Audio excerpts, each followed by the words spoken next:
स्वागत है सभी बच्चों का एक बार फिर से। अनसीन पैसेज है और यहाँ पर जैसा कि पहले पिछली वीडियो में बताया था कि अनसीन पैसेज को सॉल्व करने के लिए आपको सबसे पहले क्वेश्चन पढ़ने चाहिए। तो पैराग्राफ तो ये है, मैं पैराग्राफ बाद में पढ़ाता हूँ, पहले आप क्वेश्चन देख लीजिए, ठीक है। क्वेश्चन देखिए, लिखा हुआ है यहाँ 26 जरूर पढ़ा है लेकिन ये फर्स्ट नंबर मान कर चलिए। It seems to be remarkably correct in modern life that, अर्थात अगर उल्लेखनीय ढंग से देखा जाए तो मॉडर्न लाइफ में सही होना क्या प्रतीत होता है, मॉडर्न लाइफ में क्या सही होना प्रतीत होता है, यहाँ पर उल्लेखनीय ढंग से देखकर बताना है। ऑप्शन ए है, a man has enough leisure, youth needs less work than and more rest, the correct choice of the work task preserves one's life. फिर लिखा man fail to choose a task for themselves, यहाँ पर ये दिया हुआ है, ठीक है।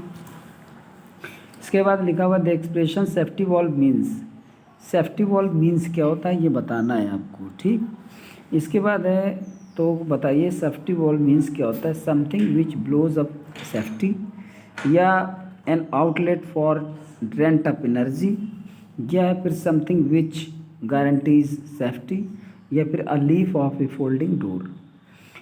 थर्ड नंबर क्वेश्चन है आपका, a ship without ballast and anchor. फिर लिखा है तो a ship without ballast and anchor, बिना बैलास्ट, बैलास्ट की मीनिंग बता देता हूँ। वो जो पुराने समय में नाव को रोकने के लिए या किसी जहाज़ात को रोकने के लिए बड़ा सा पत्थर उसमें बांधा जाता था जिसके सहारे जहाज वहीं पर स्थिर रहता था। एक भारी वजन का ये रस्सी में बांध करके उसको पानी में डाल दिया गया, वो चूँकि पत्थर होता था भारी, उसी के सहारे नाव रुकी रहती थी। एंकर माने वो जंजीर होती है जिससे नाव बंधी होती है। तो यहाँ पर बैलास्ट एंड एंकर के बिना जहाज कैसा होता है, is in great danger, merely drifts, is very safe, may not go in the right direction, सही दिशा में नहीं जा सकता, ऐसा कह रहा है। A man who suffers from when regrets must have, यानी कि जो व्यर्थ के पश्चाताप से आदमी जो पीड़ित होता है, मस्ट हैव माने वो अवश्य होगा क्या, chosen is life work rather carelessly, met with disastrous fate, और इसमें दिया हुआ है been a victim of adverse circumstances too. फिर लिखा है person who has chosen the right task has no time to regret because he is engrossed in his work, या has too much to do, या फिर has succeeded in life, या फिर has a safe and secure type. अब यहाँ पर देखते हैं, थोड़ा सा दिमाग में चलते रहेंगे क्वेश्चन कि किस प्रकार से हमने क्वेश्चन पढ़े हैं तो आंसर उनके क्या हो सकते हैं। पैराग्राफ को रीड करते हैं यहाँ पर। लॉन्ग एगो इम्पर्सन रोड, बहुत पहले एक इम्पर्सन नाम की व्यक्ति थे, उन्होंने लिखा था a man's task is his life preserver, मनुष्य का काम उसके जीवन को सिक्योर करने वाला होता है। अगर मनुष्य काम करता है तो वह अपने जीवन को सिक्योर करता है, प्रिजर्व करता है, बचाता है, यानी सुरक्षित करता है।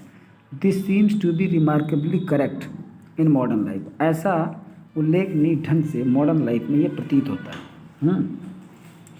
The man without task is like a ship without A ballast and anchor, अगर व्यक्ति के पास काम नहीं है तो वो उस जहाज के समान है जिसमें ना तो कोई बैलास्ट है एंड एंकर है। बैलास्ट एंड एंकर को आप क्या समझेंगे, एक नियंत्रणकर्ता समझेंगे जिससे जहाज कंट्रोल होता है और किसी न किसी सिचुएशन में टिका रहता है। तो यहाँ पर मैन विदाउट टास्क, अगर आदमी के पास काम नहीं है तो बिना नियंत्रण के जहाज मानिए आप उसको। He is all too open merely a drifter, अगर हम उसको देखा जाए तो कुल मिलाकर वो प्रायः केवल एक वाहक होता है। ड्रिफ्टर का मतलब एक प्रवाहपूर्ण होता है जो कहीं भी बह सकता है। ड्रिफ्ट माने बहना होता है, प्रवाह होता है। ड्रिफ्टर का मतलब ये है कि वो एक हिसाब से मान लीजिए कि वो डायरेक्शन लेस होता है, कहीं की उसकी कोई दिशा नहीं होती। Few man seem to have initiative enough to choose a task for themselves, बहुत कम लोग, ना के बराबर लोग ऐसे होते हैं जो प्रारंभ में पर्याप्त अपने कार्य को अपने आप चुनते हैं। If they do not need to work, यदि उन्हें काम करने की ज़रूरत नहीं पड़ती है। अगर किसी व्यक्ति को किसी चीज़ की आवश्यकता नहीं है तो वो अपने काम को चुनते भी नहीं हैं, ऐसा कहा गया है। When the inevitable disappointments come, as they assuredly will, they are completely overwhelmed. यानी व्हेन द इनविटेबल डिसअपॉइंटमेंट कम, जब आवश्यक रूप से कुछ निराशाएं उनके जीवन में आती हैं, एज दे एश्योर्डली विल, जैसा कि वो विश्वसनीय तरीके से मानते हैं, दे आर कम्प्लीटली ओवरवेल्म्ड, तो वो पूरी तरह से उनमें मतलब भर जाते हैं, अर्थात अपने डिसअपॉइंटमेंट्स में डूब जाते हैं। But the man who has his task, लेकिन वो आदमी जिसके पास काम होता है, has no time for vain regret, उसके पास व्यर्थ का पश्चाताप करने के लिए कुछ नहीं होता, अर्थात वो इतना बिजी हो जाता है कि इन सारी चीज़ों के लिए, निराश होने के लिए, पश्चाताप करने के लिए कोई जगह बचती नहीं। ही escapes द डिजास्ट्रस फेट, वो अपने इस दुर्भाग्यपूर्ण या विनाशकारी भाग्य से बच जाता है, which overtakes his less fortunate brother, जो मतलब उसके अपने दुर्भाग्यपूर्ण जो भाई के रूप में होता है उससे ओवरटेक कर जाता है, आगे निकल जाता है। Work is one of the greatest safety valves, काम क्या है? काम एक बहुत बड़ा सेफ्टी वॉल्व्स है। सेफ्टी वॉल्व्स का मतलब होता है सेफ गार्ड है, विच वॉज यूर इन्वेंटेड, जो कभी उसकी खोज की गई थी, अर्थात काम करने के लिए अगर कुछ विद्वानों ने उसकी खोज की थी, काम को इतना महत्वपूर्ण बताया था, तो ये एक सेफ्टी वॉल्व्स है। And youth specially need it, और ख़ास तौर पर आज के युवाओं को इसकी ज़रूरत है। अब चलते हैं क्वेश्चंस की तरफ। ठीक, ये देखिए यहाँ पर क्या है, जो क्वेश्चंस दिए हैं आपके, तो वो क्वेश्चंस बहुत अच्छे से आपको ध्यान देना है, तभी जाकर के सही कॉन्सेप्ट में आंसर दे पाएंगे। It seems to be remarkably correct in modern life that, तो देखिए यहाँ पर मॉडर्न लाइफ में कौन सी बात सही होनी प्रतीत होती है। पहला लिखा है, a man has enough leisure, आदमी के पास बहुत बड़ा समय है, बहुत पर्याप्त समय है। Youth need lace work and more rest, आज के युवाओं को मतलब काम कम और आराम की ज़्यादा ज़रूरत है। फिर कह रहा the correct choice of the task preserves one's life, मतलब ये है कि जो काम है उसका सही चुनाव ही किसी व्यक्ति के जीवन की रक्षा करता है, जीवन बचा लेता है। Man fail to choose task for themselves, लोग जो है अपने काम को चुनाव करने में असफल हो जाते हैं। तो यहाँ आपका सी नंबर सही है कि the correct choice of the task preserves one's life, C number आपका ऑप्शन यहाँ पे दिया जाएगा। The expression safety walls means क्या होता है? जो सेफ्टी वॉल आया है उसका क्या मतलब है? Something which blows up safety, कोई चीज़ जो सेफ्टी प्रदान करता है। An outlet for rent of energy, अर्थात क्या होता है? आउटलेट का मतलब बाहर निकलना होता है, rent of energy, rent of काफ़ी मात्रा में जो एनर्जी होती है वो बाहर निकालने को कहते हैं। या समथिंग विच गारंटीज सेफ्टी, कोई ऐसी चीज़ जो सेफ्टी की गारंटी लेता है। अ leaf of a folding door, कोई फोल्डिंग डोर है उसके एक पल्ले को यहाँ पर कहा गया, तो यहाँ पर भी आपका सी ऑप्शन सही है। यहाँ आपका ये सही है। ये सेफ्टी वॉल्व्स उन्हें कहते हैं जो सेफ्टी की गारंटी लेता है। अ ship without ballast and anchor, बिना बालास्ट और एंकर का जहाज कैसा होता है? इज़ इन ग्रेट डेंजर, वो बड़े खतरे में होता है। मेयरली ड्रिफ्ट्स, केवल बह जाता है। इज़ वेरी सेफ, बहुत सुरक्षित होता है।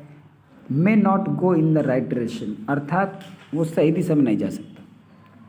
अगर किसी जहाज में बालास्ट नहीं है, अर्थात नियंत्रण करता नहीं है, एंकर जिस जंजीर से उसको कंट्रोल किया जाता है अगर वो नहीं है, तो फिर वो किसी भी दिशा में जा सकता है। अगर किसी जहाज को, नाव को पानी में ऐसे ही छोड़ दो तो वो कहीं को भी बह सकता है। इसलिए आपका डी ऑप्शन यहाँ पे सही है।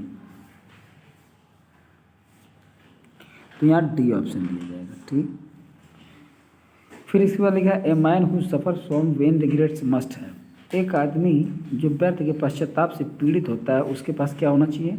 Chosen is life's work rather carelessly, मतलब लापरवाही करने के बजाय उसको अपने कार्य को ठीक से चुनना चाहिए।